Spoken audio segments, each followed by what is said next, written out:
Om Sairam public मी तुमचा कप्रान होतो. आपलं जेजुरीत दर्शन करून आपण निघलो होतो कोल्हापूरला जाण्यासाठी. कोल्हापूरला जाण्यासाठी मी गाडी चालवायला बसलो होतो. सगळ्या जणांची मस्तपैकी मजा चालू होती. आता आपण मस्त थोडं पुढं आलो होतो. तिथं रस्त्यात झाड पाडेल दिसलं कारण रस्त्याचं काम होतं.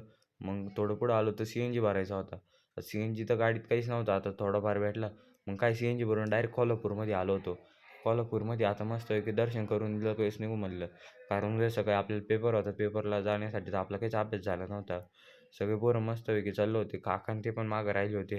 आपल्या भावाने डायरेक्ट कुर्ता घातला होता आणि आपण व्हाईट शर्ट आणि ब्लॅक पॅन्ट घातली होती आणि सोनं नाईट पॅन्ट आणि टी-शर्ट घातली होती. आपण आलो होतो आता देवीचं दर्शन करून बाहेर. आता जेवायसाठी जायचं होतं आपल्याला. आता मग काय मस्तपैकी आलो जेवायला. जेवण करून लवकर निघू म्हणलं कारण आपल्याला आता सकाळी पेपरला जायचं होतं. मग काय आपण परत गाडी चालवत बसलो कारण लय लांब जायचं होतं. 9 तासाचा रस्ता होता. थोडं पुढं आलो तर बैलगाड्या लागल्या. त्या बैलगाड्यांनी तर आपल्याला साईडच देईना. एक ट्रॅक्टर होता आणि 2 बैलगाड्या होत्या. थोडं पुढं आलो तर परत एक ट्रक यायला धडकेल दिसली. झाडाला मी गाडी चालवतो. सगळे मस्तपैकी झोपेल होते रात्रीचे. मी पाहत होतो कोणीच उठेना.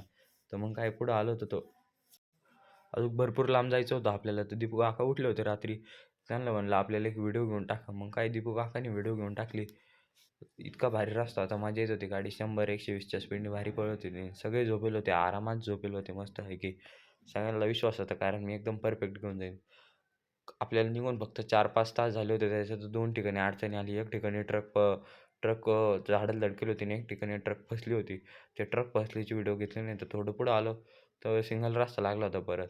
त्याच्यात रात्री आपल्या गाडीचं टायर पंक्चर झालं आणि त्याच्या एका पंक्चरचं दुकान दिसेना. मग हाताने स्टेपनी खोलून बदलली. मग काय स्टेपनी खोललेली होती. पॅन्ट तर पुरी भरली होती. दोनदा झटकली पॅन्ट. परत टायर बसवून आपण निघालो होतो तर घराकडे जायला. आपल्याला इतका टाईम लागला सकाळी